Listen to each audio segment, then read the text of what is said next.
ಇವತ್ತು ಕೂಡ ಪ್ರಿಯರಾದವರೇ, ಒಂದು ಬಹಳ ಮುಖ್ಯವಾದಂಥ ವಿಷಯದ ಬಗ್ಗೆ ನಾನು ನಿಮ್ಮೊಟ್ಟಿಗೆ ಹಂಚಿಕೊಳ್ಳಲು ಬಯಸುತ್ತೇನೆ. ನಮ್ಮೆಲ್ಲರಿಗೂ ಕೂಡ ಸ್ನಾನಿಕನಾದಂಥ ಯೋಹಾನನು ಗೊತ್ತಿದೆ. ಸ್ನಾನಿಕನಾದಂಥ ಯೋಹಾನನು ಹೇಳಿದಂಥ ಒಂದು ಮಾತನ್ನು ಇವತ್ತು ಸಂದೇಶವಾಗಿ ನಿಮ್ಮೊಟ್ಟಿಗೆ ನಾನು ಹಂಚಿಕೊಳ್ಳಲು ನಾನು ಬಯಸುತ್ತೇನೆ.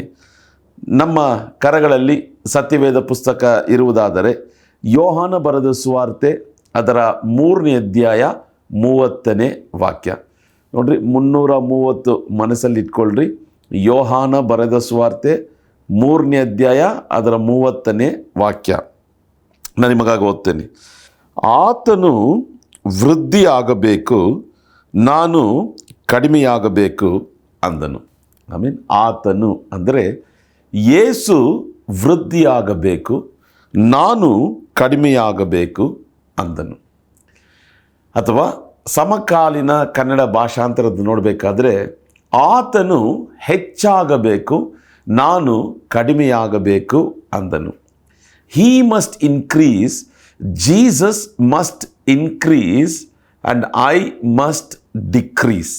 ಆಮೇಲೆ ಅಥವಾ ಆತನು ಹೆಚ್ಚಿಸಲ್ಪಡಬೇಕು, ನಾನು ತಗ್ಗಿಸಲ್ಪಡಬೇಕು.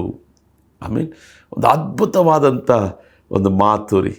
ಈ ಕಾಲದಲ್ಲಿ ಎಲ್ಲ ದೇವ ಮಕ್ಕಳು ಪ್ರತಿನಿತ್ಯ ಈ ಹೇಳಬೇಕಾದಂಥ ಒಂದು ಮಾತು, ಎಲ್ಲ ದೇವ ಸೇವಕರು ಪ್ರತಿನಿತ್ಯವೂ ಹೇಳುವಂಥ ಒಂದು ಮಾತು, ಈ ಸ್ನಾನಿಕನಾದಂಥ ಯೋಹಾನನು ಹೇಳಿದ ಹಾಗೆ, ಯೇಸುವೆ ನೀನು ಹೆಚ್ಚಿಸಲ್ಪಡಬೇಕು ಸ್ವಾಮಿ, ನಾನು ಕಡಿಮೆಯಾಗಬೇಕು ಸ್ವಾಮಿ. ಆಮೇಲೆ ನೋಡ್ರಿ, ಇದು ಸುಲಭವಾಗಿ ಅರ್ಥ ಮಾಡಿಕೊಳ್ಳುವುದಕ್ಕೆ ಒಂದು ಆ್ಯಕ್ಷನ್ ಅಲ್ವಾ.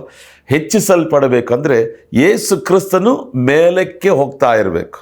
ಆಮೇಲೆ ನಾವು ಇದು ಯೇಸು ಕ್ರಿಸ್ತನಂತ ಇಟ್ಕೊಳ್ಳೋಣ, ಇದು ನಾವಂತ ಇಟ್ಕೊಳ್ಳೋಣ. ಯೇಸು ಕ್ರಿಸ್ತನು ಹೆಚ್ಚಿಸಲ್ಪಡ್ತಾ ಇರಬೇಕು. He must keep on increasing. ನಾವು ಕಡಿಮೆಯಾಗ್ತಾ ಹೋಗಬೇಕು. ಆಮೇಲೆ ಈ ಥರ ಆತನು ಹೆಚ್ಚಿಸಲ್ಪಡಬೇಕು, ನಾವು ಕಡಿಮೆ ಆಗ್ತಾ ಇರಬೇಕು. ಇವಾಗ ಏನು ನಡೀತಿದೆ, ನಾವು ಮೇಲಕ್ಕೆ ಹೋಗ್ತಾ ಇದ್ವಿ, ಯೇಸು ಕ್ರಿಸ್ತನು ಕಡಿಮೆ ಆಗ್ತಾ ಇದ್ದಾನೆ ಅನೇಕರ ಜೀವಿತದಲ್ಲಿ ಅಲ್ವಾ. ಅನೇಕರ ಸೇವೆಗಳಲ್ಲಿ ಅವರವರು ಮೇಲಕ್ಕೆ ಹೋಗ್ತಾ ಇದ್ದಾರೆ, ಯೇಸು ಕ್ರಿಸ್ತನು ಕಡಿಮೆ ಆಗ್ತಾ ಇದ್ದಾನೆ. ಆದರೆ ಉಪಯೋಗ ಮಾಡುವುದು ಯೇಸು ಕ್ರಿಸ್ತನ ಹೆಸರು. ಸೊ ಆತನು ಹೆಚ್ಚಿಸಲ್ಪಡಬೇಕು, ನಾವು ಕಡಿಮೆ ಆಗಬೇಕು. ಈ ಮಾತನ್ನು ಹೇಳಿದಂಥ ಸ್ನಾನಿಕನಾದಂಥ ಯೋಹಾನನ್ ಯಾರು ಗೊತ್ತಾ? ದೊಡ್ಡ ಪ್ರವಾದಿ. ಯೇಸು ಕ್ರಿಸ್ತನೇ ಸಾಕ್ಷಿ ಹೇಳ್ತಿದ್ದಾನೆ, ಸ್ನಾನಿಕನಾದಂಥ ಯೋಹಾನನ ಹಾಗೆ ಪ್ರವಾದಿ ಇಲ್ಲವೇ ಇಲ್ಲ. ಅಂದರೆ ನೋಡ್ರಿ, ಮೋಶೆಗಿಂತ ದೊಡ್ಡವನು, ಯೆಶಾಯಗಿಂತ ದೊಡ್ಡವನು, ಎಲಿಯನಿಗಿಂತ ದೊಡ್ಡವನು, ಎಲಿಷನಿಗಿಂತ ದೊಡ್ಡವನು, ಎಲ್ಲ ಪ್ರವಾದಿಗಳಿಗಿಂತ ದೊಡ್ಡವನು. ಅದು ಮಾತ್ರವಲ್ಲ, ಈತನ ಹಾಗೆ ಒಬ್ಬ ಮನುಷ್ಯನು ಮಹತ್ತಾದವನು, ಉನ್ನತವಾದವನು ಇಲ್ಲವೇ ಇಲ್ಲ. ಯೇಸುವೆ ಸಾಕ್ಷಿ ಕೊಡ್ತಿದ್ದಾನೆ. ಆ ರೀತಿಯಾದಂಥ ಮಹಾದೊಡ್ಡ ಪ್ರವಾದಿ, ಯೇಸು ಕ್ರಿಸ್ತನ ಮುಂಚಿತವಾಗಿ ಆತನಿಗೆ ಮಾರ್ಗವನ್ನು ಸರಿ ಮಾಡಬೇಕೆಂಬುದಾಗಿ ಬಂದಂಥ ಒಬ್ಬ ದೇವರ ಮನುಷ್ಯನು, ಆತನ ಬಾಯಿಂದ ಬರುವಂಥ ಮಾತೇನು ಗೊತ್ತಾ? ಯೇಸು ಹೆಚ್ಚಿಸಲ್ಪಡಬೇಕು, ಯೇಸು ವೃದ್ಧಿ ಆಗಬೇಕು, ನಾನು ಕಡಿಮೆ ಆಗಬೇಕು. ಆಮೇಲೆ ಸೊ ಇದರ ಅರ್ಥ ನಾನಾ ರೀತಿಯಾಗಿ ನಾವು ಅರ್ಥ ಮಾಡಿಕೊಳ್ಳಬಹುದು. ಒಂದು ವಿಧದಲ್ಲಿ ನೋಡಬೇಕಾದ್ರೆ ಯೇಸುವಿಗೆ ಎಲ್ಲ ಮಹಿಮೆ ಹೋಗಬೇಕು, ನನಗೆ ಯಾವ ಮಹಿಮೆನೂ ಬರಬಾರ್ದು. ಆಮೇಲೆ ಇನ್ನೊಂದು ವಿಧದಲ್ಲಿ ನೋಡಬೇಕಾದ್ರೆ ಎಲ್ಲವೂ ಯೇಸುವಿನ ಬಗ್ಗೆ, ನನ್ನ ಬಗ್ಗೆ ಹೇಳುವುದಕ್ಕೆ ಏನೂ ಇಲ್ಲವೇ ಇಲ್ಲ. ಇನ್ನೊಂದು ಅರ್ಥದಲ್ಲಿ ನೋಡಬೇಕಾದ್ರೆ ಎಲ್ಲರೂ ಯೇಸುವನ್ನೇ ಜ್ಞಾಪಕದಲ್ಲಿ ಇಟ್ಕೋಬೇಕು, ನನ್ನನ್ನಲ್ಲ, ನನ್ನ ಬಗ್ಗೆ ಅಲ್ಲವೇ ಅಲ್ಲ. ಎಲ್ಲರೂ ಯೇಸುವನ್ನೇ ಮಾತಾಡಬೇಕು, ನನ್ನನ್ನಲ್ಲ, ನನ್ನ ಬಗ್ಗೆ ಅಲ್ಲವೇ ಅಲ್ಲ ಅಲ್ವ. ನೋಡ್ರಿ, ಕೆಲವೊಂದು ಸಾರಿ ಒಂದು ಸಂದೇಶ ಕೇಳಿಬಿಟ್ರೆ ಯೇಸುವನ್ನೇ ಮರ್ತು ಬಿಟ್ವಿ, ಸಂದೇಶಕರನ್ನೇ ನೆನಪಲ್ಲಿ ಇಟ್ಕೊಳ್ತೀವಿ ಅಲ್ವಾ. ಇಲ್ಲ, ಅದೊಂದು ಫೇಲಿಯರ್ ಸಂದೇಶ ಅಲ್ವಾ. ನೀನು ಸಂದೇಶ ಕೇಳಿದ್ರೆ ನಿನ್ನ ಮನಸ್ಸು ಯೇಸುವಿಗಾಗಿ ಅಳಬೇಕು, ಯೇಸುವಿನ ಪ್ರಸನ್ನತೆಯನ್ನು ಹುಡುಕಬೇಕು. ಆಮೇಲೆ ಸೊ ಇದೇ ಎಲ್ಲ ಮಹಿಮೆ ದೇವರಿಗೆ, ನಮಗೆ ಯಾವ ಮಹಿಮೆನೂ ಇಲ್ಲವೇ ಇಲ್ಲ, ಯಾವ ಮಹಿಮೆನೂ ಬೇಡವೇ ಬೇಡ. ಕಾರಣ ಎಲ್ಲ ಸ್ತುತಿ, ಎಲ್ಲ ಘನ ಮಾನ ಮಹಿಮೆ ಸ್ತೋತ್ರಗಳಿಗೆ ಪಾತ್ರನು ಯೇಸು ಕ್ರಿಸ್ತನು ಒಬ್ಬನೇ. ಅದಾಮೇಲೆ ಹೇಳ್ತೀರಾ? ಹಾಲೆಲೂಯ. ಎಲ್ಲ ಮಹಿಮೆ ಯೇಸು ಕ್ರಿಸ್ತನಿಗೆ. ನನ್ನ ಬಗ್ಗೆ ಅಲ್ಲ ಸ್ವಾಮಿ, ಎಲ್ಲವೂ ನಿನ್ನ ಬಗ್ಗೆ ಸ್ವಾಮಿ. ಆಮೇನ್, ಆಮೇನ್, ಹಾಲೆಲೂಯ. ನಾನು ಪ್ರಾಮುಖ್ಯನಲ್ಲ ಸ್ವಾಮಿ, ನೀನೇ ಪ್ರಾಮುಖ್ಯನಾಗಿದ್ದೀಯ. ಆಮೇನ್. ನೋಡ್ರಿ, ಇವತ್ತು ಸಾಮಾಜಿಕ ಜಾಲತಾಣಗಳಲ್ಲಿ ಬರುವಂಥ ಜಾಹೀರಾತುಗಳು ನೋಡಬೇಕಾದ್ರೆ ಸೇವೆಗಳ ಬಗ್ಗೆ, ಸೇವಕರ ಬಗ್ಗೆ, ಸಭೆಗಳ ಬಗ್ಗೆ ಯೇಸು ಹೆಚ್ಚಿಸಲ್ಪಡ್ತಿದ್ದಾನ ಅಥವಾ ಜನರು, ಸೇವಕರು ತಮ್ಮ ತಮ್ಮ ಹೆಸರುಗಳನ್ನು ಹೆಚ್ಚಿಸಲ್ಪಟ್ಕೊಳ್ತಿದ್ದಾರಾ ಎಂಬುದು ನೀವೇ ಕಂಡುಹಿಡಿಯಬೇಕು. ಆಮೇನ್, ಹಾಲೆಲೂಯ. ಗಟ್ಟಿಯಾಗಿ ಒಂದು ಹಾಲೆಲೂಯ. ನಮ್ಮ ಜೀವನದಲ್ಲಿ ಈ ಸಂದೇಶವನ್ನು ಆಳವಾಗಿ ಇಟ್ಕೊಳ್ರಿ ಪ್ರಿಯರಾದವರೇ. ಯಾವಾಗಲೂ ಆತನು ಹೆಚ್ಚಿಸಲ್ಪಡಬೇಕು, ಆತನಿಗೆ ಎಲ್ಲ ಮಹಿಮೆ ಸಲ್ಲಬೇಕು, ಆತನ ಎಲ್ಲದಕ್ಕೂ ಯೋಗ್ಯನು. ನಾನು ಕಡಿಮೆ ಆಗ್ತಾ ಆಗ್ತಾ ಆಗ್ತಾ ಏನು ಇಲ್ಲದವನಾಗಿ ಹೋಗಬೇಕು.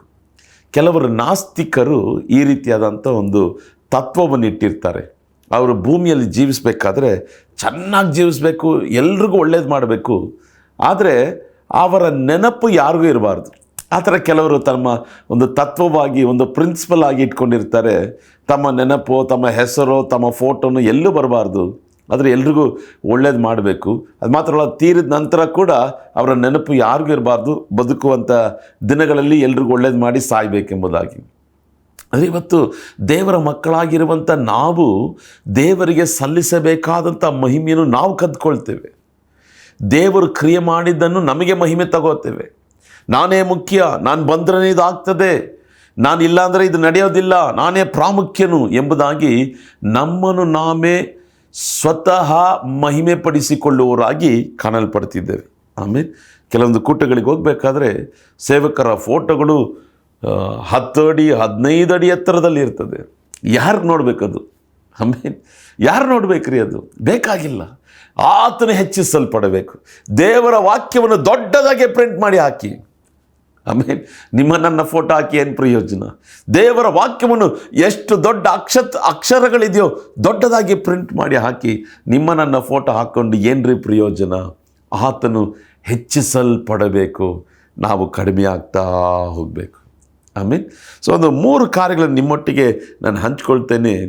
ಯಾವ ಪರಿಸ್ಥಿತಿ ನಮ್ಮ ಜೀವನದಲ್ಲಿ ಇದು ಒಂದು ಮುಖ್ಯವಾದಂಥ ಒಂದು ಸಂದೇಶ ಪ್ರಿಯರಾದವರೇ. ಯಾವ್ಯಾವ ವಿಷಯಗಳಲ್ಲಿ ನಾವು ದೇವರನ್ನು ಹೆಚ್ಚಿಸಬೇಕು, ನಾವು ಕಡಿಮೆ, ಎಲ್ಲ ವಿಷಯದಲ್ಲಿ ನಾವು ಹಾಗೆ ಇರಬೇಕು. ಒಂದು 3 ಅಂಶಗಳನ್ನು ಹೇಳಲು ಬಯಸ್ತೇನೆ. ಮೊದಲನೇದಾಗಿ, ನಮ್ಮಲ್ಲಿ ಆತ್ಮನ ವರಗಳು, ತಾಲಂತುಗಳು ಇರಬೇಕಾದ್ರೆ ನಾವು ಬಹಳ ಬಹಳ ಎಚ್ಚರಿಕೆಯಿಂದ ದೇವರು ಹೆಚ್ಚಿಸಲ್ಪಡಬೇಕು, ನಾವು ಕಡಿಮೆ ಆಗ್ತಾ ಹೋಗಬೇಕು ಎಂಬುದನ್ನು ಬಹಳ ಬಹಳ ಬಹಳ ಗಮನದಿಂದ ನಾವು ನಮ್ಮನ್ನೇ ನೋಡ್ಕೋಬೇಕು, ನಮ್ಮನ್ನೇ ಕಾದುಕೊಳ್ಳಬೇಕು. ಆಮೇಲೆ ನಮ್ಮಲ್ಲಿ 9 ವರಗಳಿರ್ಬೋದು ಅಥವಾ ಅನೇಕ ತಾಲಂತುಗಳಿರ್ಬೋದು. ಆ ಸಮಯದಲ್ಲಿ ನಮ್ಮನ್ನು ಭಾಳ ಭಾಳ ಜೋಪಾನವಾಗಿ ಕಾದುಕೊಳ್ಳಬೇಕು. ಕಾರಣ ನಮ್ಮ ತಾಲಂತುಗಳು, ನಮ್ಮಲ್ಲಿರುವಂಥ ವರಗಳು ಮೇಲಕ್ಕೆ ಹೋಗೋದಲ್ಲ, ಯೇಸುವಿನ ನಾಮ ಮೇಲಕ್ಕೆ ಹೋಗಬೇಕು.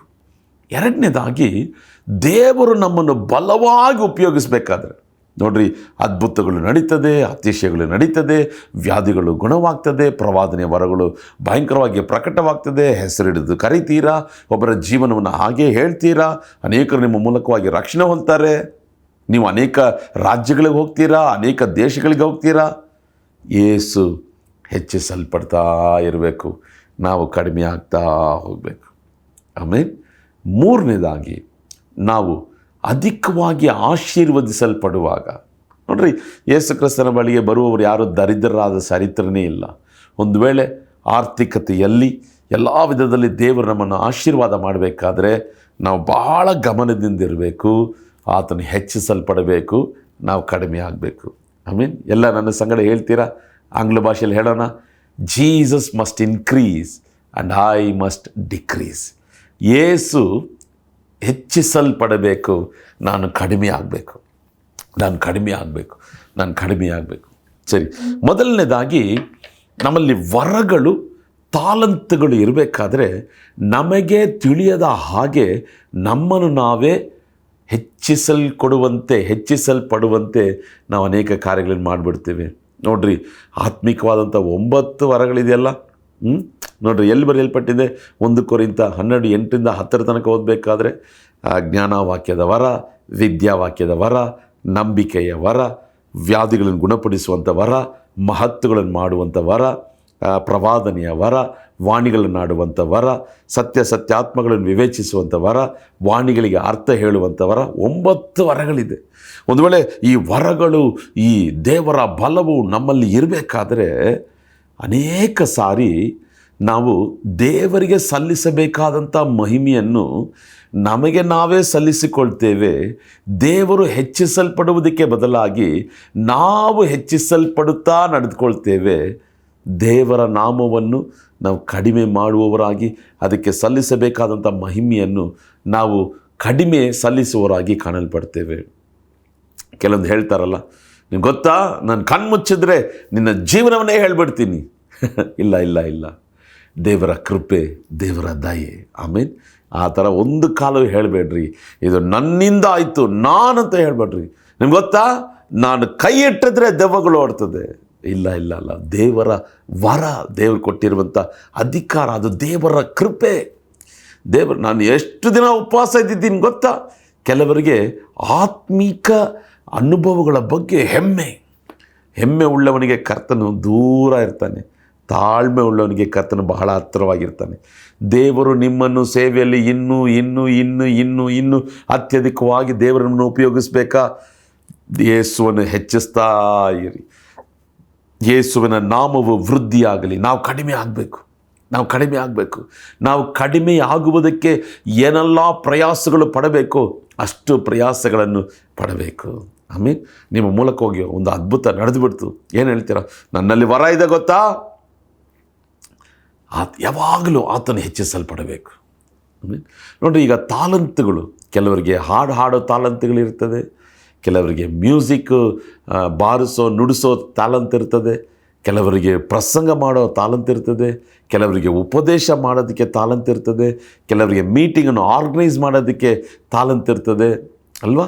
ಕೆಲವರು ನೋಡ್ರಿ, ಒಂದು ಇನ್ಸ್ಟ್ರೂಮೆಂಟ್ ಅಲ್ಲ, ಎಲ್ಲ ಇನ್ಸ್ಟ್ರೂಮೆಂಟ್ಗಳನ್ನು ಪ್ಲೇ ಮಾಡ್ತಾರೆ. ಕೀಬೋರ್ಡು, ಡ್ರಮ್ಸು, ಗಿಟಾರು, ಸ್ಯಾಕ್ಸೋಫೋನು, ಎಲ್ಲನೂ ತಾಲಂತುಗಳು ನಮ್ಮಲ್ಲಿ ಇರಬೇಕಾದ್ರೆ, ಕೆಲವರಿಗೆ ಹಾಡಾಡೋಕ್ಕೆ ಗೊತ್ತು, ಕೆಲವರಿಗೆ ಅದೇ ವ್ಯಕ್ತಿ ಪ್ರಸಂಗನೂ ಮಾಡ್ತಾರೆ, ಅದೇ ವ್ಯಕ್ತಿ ಉಪದೇಶ ಹೇಳ್ತಾರೆ, ಅದೇ ವ್ಯಕ್ತಿಗಳಲ್ಲಿ 9 ವರಗಳಿರ್ತದೆ.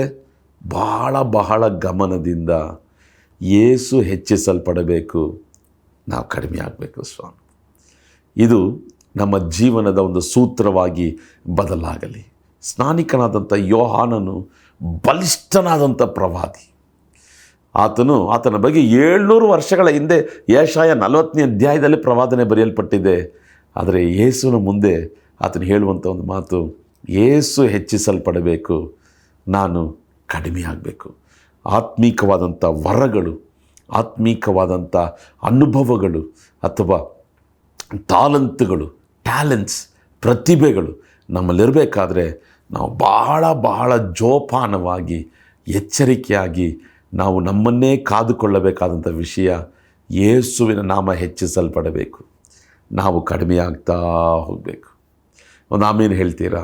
ಹಲ್ಲೆಲೂಯಾ. ಕೆಲವೊಂದು ಜನರು, ಕೆಲವೊಂದು ಸೇವಕರು ಅವರ ಬಳಿಯಲ್ಲಿ ವರಗಳು, ತಾಲಂತುಗಳು ಇರಬೇಕಾದ್ರೆ ನಿಜವಾಗಲೂ ತಮ್ಮನ್ನು ತಾವೇ ಹೆಚ್ಚಿಸಿಕೊಳ್ತಾರೆ ಅಲ್ವಾ? ಕೆಲವೊಂದು ತಂದೆ ತಾಯಿಗಳು ತನ್ನ ಮಕ್ಕಳನ್ನು ಹೆಚ್ಚಿಸಿಕೊಳ್ಳುವುದನ್ನು ನಾವು ನೋಡ್ತೇವೆ, ಹೆಮ್ಮೆಯಿಂದ ಮಾತಾಡ್ತಾರೆ. ಇಲ್ಲ ಇಲ್ಲ ಇಲ್ಲ, ದೇವರ ಕೃಪೆ, ಎಲ್ಲವೂ ದೇವರ ಕೃಪೆ. Everything is God's grace. Whether you are filled with the gifts of the Holy Spirit of God, whether you have one talent or multiple talent, it is all given by the Creator. Everything is through Jesus Christ. We cannot claim for anything. All glory, honor and praise belongs to Jesus alone. ಆತನ ನಾಮ ಹೆಚ್ಚಿಸಲ್ಪಡಬೇಕು. ಒಂದು ಆಮೇಲೆ ಹೇಳ್ತೀರಾ? ಗಟ್ಟಿಯಾಗಿ ಒಂದು ಆಮೇಲೆ ಹೇಳ್ತೀರಾ? ವರಗಳು, ತಾಲಂತುಗಳು ನಮ್ಮಲ್ಲಿ ಇರುವಾಗ, ಅದು ಅತ್ಯಧಿಕವಾಗಿರುವಾಗ, ಸ್ನಾನಿಕನಾದಂಥ ಯೋಹಾನನ ಮಾತು ಯಾವಾಗಲೂ ನಮ್ಮ ಮುಂದೆ ಇರಲಿ. ಒಂದು ವೇಳೆ ನಿಮ್ಮ ಮನೆಯಲ್ಲಿ ಕೂಡ ಇದನ್ನೊಂದು ದೊಡ್ಡ ಒಂದು ಪ್ರಿಂಟೌಟ್ ತೆಗೆದು ಹಾಕ್ಬೋದು ಅಲ್ವಾ? ಒಂದು ವೇಳೆ ನಿಮ್ಮ ಕಾರಲ್ಲಿ ಹಿಂದೆ ಸ್ಟಿಕ್ಕರ್ ಹಾಕಿ ಅಂಟಿಸ್ತೀರಿ, ಯೇಸು ಹೆಚ್ಚಿಸಲ್ಪಡಬೇಕು. ಯೇಸು ವೃದ್ಧಿ ಆಗಬೇಕು, ನಾನು ಕಡಿಮೆ ಆಗಬೇಕು, ನಾನು ಕಡಿಮೆ ಆಗಬೇಕು, ನಾನು ಕಡಿಮೆ ಆಗಬೇಕು, ನಾನು ಕಡಿಮೆ ಆಗಬೇಕು. ನಾನಲ್ಲ ಯೇಸು, ನಾನಲ್ಲ ಯೇಸು, ನನ್ನ ಬಗ್ಗೆ ಅಲ್ಲ ಯೇಸು, ನಾನು ಪ್ರಾಮುಖ್ಯನಲ್ಲ, ಯೇಸುವೇ ಪ್ರಾಮುಖ್ಯ. ಆಮೇಲೆ ಎರಡನೇದಾಗಿ, ದೇವರು ನಮ್ಮನ್ನು ಬಲವಾಗಿ ಉಪಯೋಗಿಸುವಾಗ ನಾವು ನಮ್ಮನ್ನೇ ತಗ್ಗಿಸಿ ನಾವು ಕೆಳಗೆ ಹೋಗಬೇಕು, ನಾವು ಕಡಿಮೆ ಆಗಬೇಕು, ಯೇಸುವಿನ ನಾಮ ಮೇಲಕ್ಕೆ ಬರಬೇಕು. ಆಮೇಲೆ ಹೇಳ್ತೀರಾ? ಆಮೇಲೆ ನೋಡಿರಿ, ಈ ಕಾಲದಲ್ಲಿ ಕಡೇ ಕಾಲ ದೇವರು ತನ್ನ ಸೇವಕರನ್ನು ಬಲವಾಗಿ ಉಪಯೋಗಿಸ್ತಾನೆ. ಆಮೇಲೆ ಒಬ್ಬರೋ ಇಬ್ಬರನ್ನಲ್ಲ, ಆತನ ಮೇಲೆ ನಂಬಿಕೆ ಇಡುವಂಥ ಎಲ್ಲರನ್ನು ದೇವರು ಬಲವಾಗಿ ಉಪಯೋಗಿಸ್ತಾನೆ. ಆ ಸಮಯದಲ್ಲಿ ದೇವರೇ, ನಾನು ಕಡಿಮೆ ಆಗಬೇಕು, ನೀನು ಮೇಲಕ್ಕೆ ಹೋಗಬೇಕು. ಆಮೇಲೆ ನಿಮ್ಮ ಮೂಲಕವಾಗಿ ಒಂದು ವೇಳೆ ದೇವರು ನಿಮ್ಮನ್ನು ಕರ್ಕೊಂಡೋಗಿ ಒಂದು ದೊಡ್ಡ ಮೈದಾನದಲ್ಲಿ ನಿಲ್ಲಿಸಿ ಪ್ರಸಂಗ ಮಾಡಿರ್ಬೋದು. ನಾನು ಮೈದಾನದಲ್ಲಿ ನಿಂತು ಪ್ರಸಂಗ ಮಾಡಿದೆ, 10,000 ಜನರು ಬಂದಿದ್ರು, 20,000 ಜನರು ಬಂದಿದ್ದರು, ನಾನು ಹೆಸರಿಟ್ಟು ಕರೆದೆ, ಅಲ್ಲಿ ಅದ್ಭುತ ನಡೀತು, ಇಲ್ಲಿ ಅದ್ಭುತ ನಡೀತು. ಕೆಲವರು ಜನರು ದೆವ್ವ ಬಿಡಿಸೋದನ್ನು ವಿಡಿಯೋ ತೆಗೆದು ವಾಟ್ಸಪ್ಪಲ್ಲಿ ಹಾಕ್ತಾರೆ. ಯಾಕ್ರಿ ಇದೆಲ್ಲ ಮಾಡ್ತೀರಾ?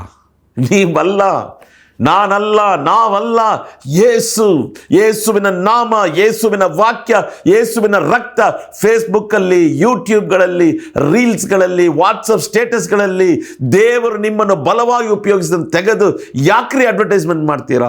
ಒಬ್ಬ ಅಮ್ಮ ದೆವ್ವ ಓಡ್ತಾ ಇದ್ದರೆ ಅದನ್ನು ವಿಡಿಯೋ ತೆಗೆದು, ಒಂದು ಅಪ್ಪ ಕೆಳಗೆ ಬಿದ್ದಿದ್ರೆ ಅದನ್ನು ವಿಡಿಯೋ ತೆಗೆದು ಶೇರ್ ಮಾಡ್ತೀರಲ್ಲ ಫೇಸ್ಬುಕ್ಗಳಲ್ಲಿ. ಯಾರಿಗೆ ಮಹಿಮೆ ಹೋಗ್ತದೆ? ದೇವರು ನಿನ್ನನ್ನು ಉಪಯೋಗ ಮಾಡ್ತಿದ್ದಾನೆ ಎಂಬುದಾಗಿ ತೋರಿಸ್ಕೊಳ್ತಿದ್ದೀರಾ? ದೇವರು ನಿಮ್ಮನ್ನು ಆತ್ಮಿಕ ವರಗಳಿಂದ ತುಂಬಿಸಿದ್ದಾನೆ, ಅದಕ್ಕೆ ಜಗಕ್ಕೆ ನೀವು ತೋರಿಸ್ಕೊಳ್ತಿದ್ದೀರಾ? ಸ್ನಾನಿಕನಾದಂಥ ಯೋಹಾನ ಅಡ್ಡವಿಯಲ್ಲಿದ್ದ, ಮರುಭೂಮಿಯಲ್ಲಿದ್ದ.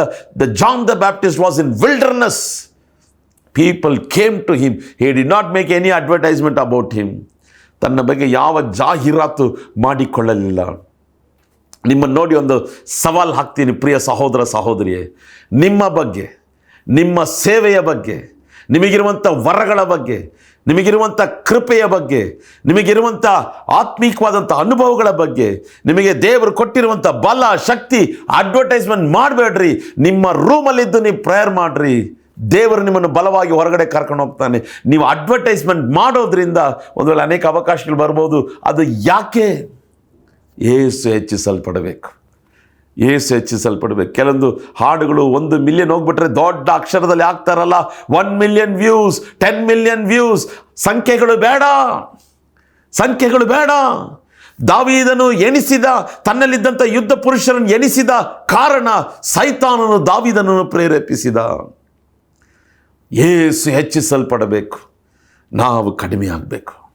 ಆಮೇಲೆ ಈ ಸಂದೇಶ ನನಗೆ ಕೂಡ ಅನೇಕ ಸಾರಿ ಪ್ರಸಂಗದಲ್ಲಿ ಸಾಕ್ಷಿ ಹೇಳಬೇಕಾದ್ರೆ, ನಮಗೆ ತಿಳಿಯದ ಹಾಗೆ ದೇವರು ಮಾಡಿದಂಥ ಕೃತ್ಯಗಳನ್ನು ಸಾಕ್ಷಿಗೆ ಹಂಚ್ಕೊಳ್ಬೇಕಾದ್ರೆ, ಒಂದು ವೇಳೆ ಈ ಬ್ರದರ್ ಹತ್ರ ಶಕ್ತಿ ಇದೆ, ಬಲ ಇದೆ, ವರಗಳಿದೆ ಅಂತ ಜನರು ಒಂದು ವೇಳೆ ಆ ಮಾಹಿತಿಯಿಂದ ಹೋಗ್ತಾರಾ ಅಥವಾ ಯೇಸುವಿನ ನಾಮವನ್ನು ಹೊತ್ಕೊಂಡು ಹೋಗ್ತಾರಾ?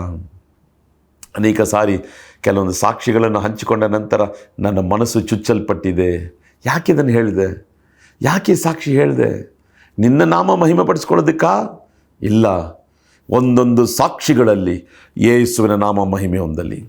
ನಿಮ್ಮ ಮೂಲಕವಾಗಿ ಕಣ್ ತೆರೆಯಲ್ಪಟ್ಟಿದ್ದ ಯೇಸುವಿನ ನಾಮ ಮಹಿಮೆ ಹೊಂದಬೇಕು. ನೀವಲ್ಲ, ನಾವಲ್ಲ ರೀ, ದೆವ್ವ ಬಿಡಿಸೋದು ನಾವಲ್ಲ ರೀ, ಕಣ್ಣು ತೆರೆಯೋದು ನಾವಲ್ಲ ರೀ, ಕುಂಟರ ನಡೆಯುವುದು ಮಾಡೋದು ನಾವಲ್ಲ ರೀ, ಯೇಸುವಿನ ನಾಮ. ಅದಕ್ಕೆ ಸ್ನಾನಿಕನಾದಂಥ ಯೋಹಾನ ಹೇಳ್ತಾನೆ, ಆತನು ಹೆಚ್ಚಿಸಲ್ಪಡಬೇಕು, ನಾವು ಕಡಿಮೆ ಆಗಬೇಕು. ಆಮೇಲೆ ಹಲ್ಲೆಲೂಯಾ. ದೇವರು ನಿಮ್ಮನ್ನು ಬಲವಾಗಿ ಉಪಯೋಗ ಮಾಡುವುದಾದರೆ, ನಾನೊಂದು ಸಹೋದರನಿಗೆ ಅವನ ಸ್ಟೇಟಸಲ್ಲಿ ಹಾಕಿದ್ದ, ಇಷ್ಟು ಜನಕ್ಕೆ ನಾನು ಕೈ ಇಟ್ಟೆ ಕೆಳಗೆ ಬಿದ್ದರು, ದೆವ್ವ ಓಡ್ತು. ನಾನು ನೋಡಿಕೆ ಫೋನ್ ಮಾಡಿ ಮಾತಾಡಿ ಕೇಳಿದೆ, ಇದು ಯಾರು ಪ್ರಯೋಜನ? ಏನು ಹೇಳಕ್ಕೆ ಬಯಸ್ತೀಯ ನೀನು? ಯಾರು ಪ್ರಯೋಜನ? ಅಣ್ಣ ಸಾರಿಣ್ಣ, ಇಲ್ಲ ನಾನು ಇನ್ಮೇಲೆ ಈ ಥರ ಹಾಕಲ್ಲ. ನಾನು ಪ್ರಿಯರಾದವರೇ, ಆತನು ಹೆಚ್ಚಿಸಲ್ಪಡಬೇಕು, ನಾವು ಕಡಿಮೆ ಆಗಬೇಕು. ಆಮೇಲೆ ದೇವರೇ, ನಮಗೆ ಆ ಕೃಪೆಯನ್ನು ಕೊಡು ಸ್ವಾಮಿ. ದೇವರು ನಿಮ್ಮನ್ನು, ನನ್ನನ್ನು ಬಲವಾಗಿ ಉಪಯೋಗ ಮಾಡಬೇಕಾದ್ರೆ ಆತನು ಹೆಚ್ಚಿಸಲ್ಪಡಬೇಕು. ಕೆಲವೊಂದು ಸಾರಿ ನಮ್ಮ ಸಾಕ್ಷಿಗಳನ್ನು ಹಂಚ್ಕೋಬೇಕಾದ್ರೆ ಆತನು ಹೆಚ್ಚಿಸಲ್ಪಡಬೇಕು. ಭಾಳ ಗಮನದಿಂದ ಇರಬೇಕು, ಆತನು ಹೆಚ್ಚಿಸಲ್ಪಡಬೇಕು. ಆಮೇಲೆ ಆಮೇನ್. ಹಲ್ಲೆಲೂಯಾ. ಗಟ್ಟಿಯಾಗಿ ಒಂದು ಆಮೇನ್ ಹೇಳ್ತೀರಾ? ಹಲ್ಲೆಲೂಯಾ ಹೇಳ್ತೀರಾ? ಆಮೇನ್. ಸ್ನಾನಿಕನಾದಂಥ ಯೋಹಾನಲ್ಲಿದ್ದಂಥ ವೈರಾಗ್ಯ, ತಾಳ್ಮೆ, ಈ ಮನೋಭಾವನೆ ನಮಗೂ ಬರಲಿ ಪ್ರಿಯರಾದವರೇ. ಇದಕ್ಕಾಗಿ ನಾವು ಪ್ರಯಾಸ ಪಡೋಣ. ದೇವರು ನಿಮ್ಮನ್ನು ನನ್ನನ್ನು ಬಲವಾಗಿ ಉಪಯೋಗ ಮಾಡಬೇಕಾದ್ರೆ ಒಂದು ವೇಳೆ ಸಾವಿರಾರು ಜನರ ಮುಂದೆ ನಿಲ್ಲಿಸ್ಬೋದು, ಅಥವಾ ಒಂದು ಮೈದಾನದಲ್ಲಿ ನಿಲ್ಲಿಸಿ ಪ್ರಸಂಗ ಮಾಡುವಂತೆ ಮಾಡ್ಬೋದು, ಅಥವಾ ಪ್ರವಾದನೆಯ ವರಗಳನ್ನಿಟ್ಟು ನಿಮ್ಮನ್ನು ಉಪಯೋಗ ಮಾಡ್ಬೋದು, ಹೀಲಿಂಗ್ ಗಿಫ್ಟ್ ಇಟ್ಟು ಉಪಯೋಗ ಮಾಡ್ಬೋದು. ನಾನಲ್ಲ, ಯೇಸು. ಒಂದಿನ ಒಬ್ಬ ಸೇವಕರು ಪ್ರಸಂಗ ಮಾಡಿ ಸ್ಟೇಜ್ ಬಿಟ್ಟು ಕೆಳಗೆ ಇಳಿದು ಬಂದಾಗ ಒಬ್ಬ ವ್ಯಕ್ತಿ ಬಂದು ಹೇಳಿದಂತೆ, ಎಂಥ ಒಳ್ಳೆ ಮಾತು, ಎಂಥ ಒಳ್ಳೆ ಪ್ರಸಂಗ. ಇವತ್ತು ನಮಗೆ ಯಾರಾದ್ರ ಹತ್ರ ಹೇಳಿದ್ರೆ ಏನಾಗುತ್ತೆ? Oh thank you brother, thank you sister, ನಾನು ತುಂಬ ಎನ್ಕರೇಜ್ ಮಾಡಿದ್ರಿ. ಅವತ್ತು ರಾತ್ರಿ ಆ ಸಂದೇಶಕರು ಹೋಗಿ ಕಣ್ಣೀರು ಬಿಟ್ಟು ಹತ್ತರಂತೆ, ಅಯ್ಯೋ ಈ ಮನುಷ್ಯನು ನಿನ್ನನ್ನು ನೋಡಿಲ್ಲ ಯೇಸುವೆ, ನನ್ನ ಪ್ರಸಂಗ, ನನ್ನ ಮಾತುಗಳನ್ನು ಕೇಳಿ ಅದರಲ್ಲೇ ಅವರು ವಾಸ್ ಮರ್ಸ್ಮರೈಸ್ಡ್, ಅದರಲ್ಲೇ ಅವರು ಸೋತೋದ್ರಲ್ಲ, ಅಥವಾ ಅದರಲ್ಲೇ ಅವರು ಆಕರ್ಷಿತರಾದ್ರಲ್ಲ. ಇಡೀ ರಾತ್ರಿ ಪ್ರಾರ್ಥನೆ ಮಾಡಿ ಮಾರನೇ ದಿನ ಪ್ರಸಂಗ ಮಾಡಿ ಕೆಳಗಿಳಿದು ಬರಬೇಕಾದ್ರೆ ಅದೇ ಮನುಷ್ಯನ ಓಡಿ ಬಂದ, ಅಯ್ಯ ಇವತ್ತು ನಿಮ್ಮ ಪ್ರಸಂಗದಲ್ಲಿ ನಾನು ಯೇಸುವನ್ನು ಕಂಡೆ, ಯೇಸುವಿಗೆ ನನ್ನ ಜೀವನವನ್ನು ಒಪ್ಪಿಸಿಕೊಟ್ಟೆ. ಇವತ್ತು ನಿಮ್ಮ ಪ್ರಸಂಗದಲ್ಲಿ ನಿಮ್ಮನ್ನು ನಾನು ನೋಡಲಿಲ್ಲ, ನಿಮ್ಮ ಮಾತು ಅಲ್ಲ, ಯೇಸುವನ್ನು ನಾನು ನೋಡಿದೆ, ಯೇಸುವಿನ ಮಾತನ್ನು ಕೇಳಿದೆ. ಅದೇ ಸಾಕ್ಷಿ. ದೇವರು ಬಲವಾಗಿ ಉಪಯೋಗ ಮಾಡಬೇಕಾದ್ರೆ ನಮ್ಮನ್ನು ತಗ್ಗಿಸೋಣ. ಮೂರನೇದಾಗಿ, ಕಡೆಯದಾಗಿ, ದೇವರು ನಮ್ಮನ್ನು ಆಶೀರ್ವದಿಸುವಾಗ ಯಾವಾಗಲೂ ಮನಸ್ಸಲ್ಲಿ ಇಟ್ಕೊಳ್ರಿ, ಆತನು ಹೆಚ್ಚಿಸಲ್ಪಡಬೇಕು, ನಾವು ಕಡಿಮೆ ಆಗಬೇಕು. ಆಮೇಲೆ ಒಂದು ವೇಳೆ ಕೆಲಸ ಮಾಡೋ ಜಾಗದಲ್ಲಿ ನಿಮಗೆ ಇನ್ಕ್ರಿಮೆಂಟು, ಪ್ರಮೋಷನ್ ಬರಬೇಕಾದ್ರೆ, ಒಂದು ವೇಳೆ ಹೊರದೇಶದಲ್ಲಿ ದೇವರು ನಿಮಗೆ ಕೆಲಸ ಕೊಟ್ಟು ಇನ್ನೂ ಅತ್ಯಧಿಕವಾಗಿ ನಿಮ್ಮನ್ನು ಆಶೀರ್ವದಿಸಬೇಕಾದ್ರೆ, ಒಂದು ವೇಳೆ ನಿಮಗೆ ದೇವರನ್ನು ಮನೆಯನ್ನು ಕೊಟ್ಟು ಆಶೀರ್ವದಿಸಬೇಕಾದ್ರೆ, ಒಂದು ವೇಳೆ ದೇವರು ನಿಮಗೆ ಮಕ್ಕಳನ್ನು ಕೊಟ್ಟು ಆಶೀರ್ವದಿಸಬೇಕಾದ್ರೆ, ಒಂದು ವೇಳೆ ದೇವರು ನಿಮಗೆ ಒಂದು ಕಾರನ್ನು ಕೊಟ್ಟು ಆಶೀರ್ವದಿಸಬೇಕಾದ್ರೆ, ಒಂದು ವೇಳೆ ಒಂದು ಬೈಕನ್ನು ಕೊಟ್ಟು ಆಶೀರ್ವದಿಸಬೇಕಾದ್ರೆ, ಒಂದು ವೇಳೆ ಯಾಕೆ ಒಂದು ಸೈಕಲನ್ನು ಕೊಟ್ಟು ನಿಮ್ಮನ್ನು ಆಶೀರ್ವದಿಸಬೇಕಾದ್ರೆ, ಮನಸ್ಸಲ್ಲಿ ಇಟ್ಕೊಳ್ರಿ, ಇದು ನನ್ನಿಂದ ಬಂದದಲ್ಲ, ಯೇಸುವೇ ಇದಕ್ಕೆ ಮೂಲ ಕಾರಣ. ಆಮೇನ್. ಜನರಿಗೆ ಅರ್ಥ ಆಗ್ತಾ ಇದೆ. ಯಾವಾಗಲೂ ನಮ್ಮ ಹೃದಯವನ್ನು ಪರಿಶೀಲಿಸಿ ನೋಡೋಣ, ಸಂಶೋಧಿಸಿ ನೋಡೋಣ, ಆತನು ಹೆಚ್ಚಿಸಲ್ಪಡಬೇಕು. ಕೆಲವರು ನೋಡ್ರಿ ಹೆಮ್ಮೆ ಮಾತುಗಳನ್ನ ಆಡ್ತಿರ್ತಾರೆ, ಹೆಮ್ಮೆ ಮಾತು. ನಾನು ಹೇಗಿದ್ದೆ ಗೊತ್ತಾ, ನಾನು ಇವತ್ತು ಹೇಗಿದ್ದೀನಿ ಗೊತ್ತಾ, ನಾವು ಯಾವ 5 ಸ್ಟಾರಲ್ಲಿ ಹೋಟ್ಲೇ ಇದ್ದೆ ಗೊತ್ತಾ, ನಾನು ಯಾವ ಕಾರಲ್ಲಿ ಹೋಗ್ತೀನಿ ಗೊತ್ತಾ. ಅವ್ರ ಅಡ್ವರ್ಟೈಸ್ಮೆಂಟೇ ಯೂಟ್ಯೂಬ್ಗಳಲ್ಲಿ ಅಲ್ಲೆಲ್ಲ ನೋಡಬೇಕಾದ್ರೆ ಬರೋ ಕಾರು, ಆಮೇಲೆ ಯಾವ ಕಾರಲ್ಲಿ ಬಂದರೆ ಏನು. ನಾನು ಲಾಸ್ಟ್ ಟೈಮು ಒಂದು ಚರ್ಚೆಗೆ ಹೋಗಿ ಪ್ರಸಂಗ ಮಾಡಬೇಕಾದ್ರೆ BMW ಕಾರ್ ಇದ್ರೇನು, ಆಡಿ ಕಾರ್ ಇದ್ರೇನು, ಅಥವಾ ಯಾವುದೊಂದು ಚಿಕ್ಕ ಕಾರ್ ಇದ್ರೇನು, ಬೆಂಗಳೂರು ಟ್ರಾಫಿಕಲ್ಲಿ ಸಿಕ್ಕಾಕೊಂಡೇ ಹೋಗಬೇಕು. ಇಡೀ ಚರ್ಚು ನಗಾಡಿದ್ರು. ಆಮೇಲೆ ನೋಡಿ, ಅವ್ರು ಬರೋ ಕಾರುಗಳು, ಅವ್ರು ದೇವ್ರು ಕೊಟ್ಟಿರೋ ಆಶೀರ್ವಾದ ಇಲ್ಲ. ಕೆಲವು ನೋಡ್ರಿ ಮಕ್ಕಳ ಬಗ್ಗೆ ಹೆಮ್ಮೆಯಿಂದ ಮಾತಾಡ್ತಾರಲ್ಲ, ಅಯ್ಯೋ ನನ್ನ ಮಗ, ಅಯ್ಯೋ ನನ್ನ ಮಗಳು, ಅಯ್ಯೋ ಇವನು 90%, ಅಯ್ಯೋ ಇವಳಿಗೆ 95%, ಇವಳೇ ಚರ್ಚಲ್ಲಿ ಪರಿಶುದ್ಧಳು, ನನ್ನ ಮಗನೇ ಚರ್ಚಲ್ಲಿ ಹೋಗಿಲ್ಲ ಅಂದರೆ ಕೀಬೋರ್ಡೇ ಇಲ್ಲ. ಹೆಮ್ಮೆ ಮಾತೇ ಬೇಡ. ಒಂದು ಕೋವಿಡ್ ಬಂದು ಜಗತ್ತಿಗೆ ದೇವರು ಯಾರಂತ ಕಲಿಸ್ಕೊಟ್ಟಿತ್ತು. ಆಮೇಲೆ ಬೆಳಗಿದ್ದವನು ಮಧ್ಯಾಹ್ನ ಇಲ್ಲ, ಮಧ್ಯಾಹ್ನ ಇದ್ದವನು ರಾತ್ರಿ ಇಲ್ಲ, ರಾತ್ರಿ ಇದ್ದವನು ಮಾರನೇ ದಿನ ಬೆಳಗಿಲ್ಲ. ನಮ್ಮ ಜೀವನದಲ್ಲಿ ಆತನ ಹೆಚ್ಚಿಸಲ್ಪಡಬೇಕು. ಎಷ್ಟೇ ಹಣ ಬರಲಿ, ನೀವು ಎಷ್ಟೇ ಎತ್ತರಕ್ಕೆ ಬೆಳೆಯಿರಿ, ಎಷ್ಟೇ ಆಸ್ತಿ ಬರಲಿ, ಎಷ್ಟೇ ಹೊಗಳಿಕೆ ಬರಲಿ, ಎಷ್ಟೇ ಹೆಸರು ಬರಲಿ, ಆತನ ಹೆಚ್ಚಿಸಲ್ಪಡಬೇಕು, ನಾವು ಕಡಿಮೆ ಆಗಬೇಕು. ಸೊ ಯೋಹಾನ 3:30 ಸುಲಭವಾಗಿ ಜ್ಞಾಪಕದಲ್ಲಿ ಇಟ್ಕೊಳ್ರಿ. 330 ಯೋಹಾನ 3ನೇ ಅಧ್ಯಾಯ 30ನೇ ವಾಕ್ಯ. Jesus must increase and I must decrease. ದೇವರೇ, ನನ್ನ ಮಾತಿನಲ್ಲಿ, ನನ್ನ ನೋಟದಲ್ಲಿ, ನನ್ನ ನಡೆ ನುಡಿ, ಜೀವನದ ಶೈಲಿಯಲ್ಲಿ ನಾನು ಕಡಿಮೆ ಆಗ್ತಾ ಹೋಗಬೇಕು. ವರಗಳು, ತಾಲಂತುಗಳು ನಮ್ಮಲ್ಲಿ ಇರಬೇಕಾದ್ರೆ, ಭಾಳ ಜೋಪಾನದಿಂದ ಅದನ್ನು ಕಾದ್ಕೋಬೇಕಾದ್ರೆ ಆತನ ಹೆಚ್ಚಿಸಲ್ಪಡಬೇಕು, ನಾವು ಕಡಿಮೆ ಆಗಬೇಕು. ದೇವರು ನನ್ನನ್ನು ಬಲವಾಗಿ ಉಪಯೋಗ ಮಾಡಬೇಕಾದ್ರೆ ಆತನ ಹೆಚ್ಚಿಸಲ್ಪಡಬೇಕು, ನಾವು ಕಡಿಮೆ ಆಗಬೇಕು. ದೇವರು ನನ್ನನ್ನು ಅತ್ಯಧಿಕವಾಗಿ ಆಶೀರ್ವದಿಸಿ ಎಲ್ಲ ವಿಧದಲ್ಲಿ ಮೇಲಕ್ಕೆತ್ತುವಾಗ ಆತನ ಹೆಚ್ಚಿಸಲ್ಪಡಬೇಕು, ನಾವು ಕಡಿಮೆ ಆಗಬೇಕು. ಹೇಗೆ ನಮ್ಮನ್ನು ಕಡಿಮೆ ಮಾಡಿಕೊಳ್ಳೋದು? ಒಂದೇ ನಿಮಿಷದಲ್ಲಿ ಹೇಳ್ತೀನಿ ನೋಡ್ರಿ. ಉಪವಾಸವಿರ್ರಿ.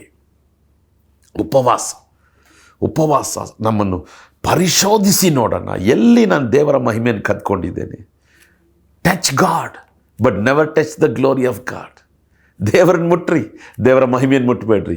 ಪರಿಶೀಲಿಸಿ ನೋಡ್ರಿ. ಉಪವಾಸ ಉಪವಾಸ ಉಪವಾಸ ಇರ್ರಿ. ವಾರಕ್ಕೆ 1 ದಿನ 2 ದಿನ, ತಿಂಗಳಿಗೆ 1 ದಿನ 2 ದಿನ ಪರಿಶೀಲಿಸ್ರಿ. ನಾವು ಕಡಿಮೆ ಆಗಬೇಕು, ನಾವು ಕಡಿಮೆ ಆಗಬೇಕು, ನಾವು ಕಡಿಮೆ ಆಗಬೇಕು, ನಾನು ಕಡಿಮೆ ಆಗಬೇಕು.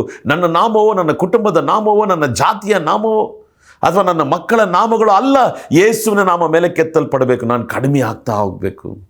ಉಪವಾಸವಿರ್ರಿ, ಪ್ರಾರ್ಥನೆ ಮಾಡಿರಿ, ವೇದದ ಅನುಸಾರವಾಗಿ ಒಪ್ಪಿಸ್ಕೊಡ್ರಿ. ಸ್ನಾನಿಕನಾದ ಯೋಹಾನನ ಬಗ್ಗೆ ಇನ್ನೂ ಹೆಚ್ಚಾಗಿ ಧ್ಯಾನಿಸಿರಿ. ದೊಡ್ಡ ಪ್ರವಾದಿ, ಉನ್ನತವಾದಂಥ ಮನುಷ್ಯನು. ಆದರೆ ಆತನು ಹೇಳ್ತಿದ್ದಾನೆ, Jesus must increase, I must decrease. ಶಿಷ್ಯರ ಪಾದಗಳನ್ನು ತೊಳೆದಂಥ ಯೇಸುವಿನ ಹೃದಯವು ನಿಮಗೂ ನನಗೂ ಬರಲಿ. ಯೇಸುವಿನ ನಾಮ ಎತ್ತಲ್ಪಡಲಿ. ನಾವು ಕಡಿಮೆ ಆಗೋಣ.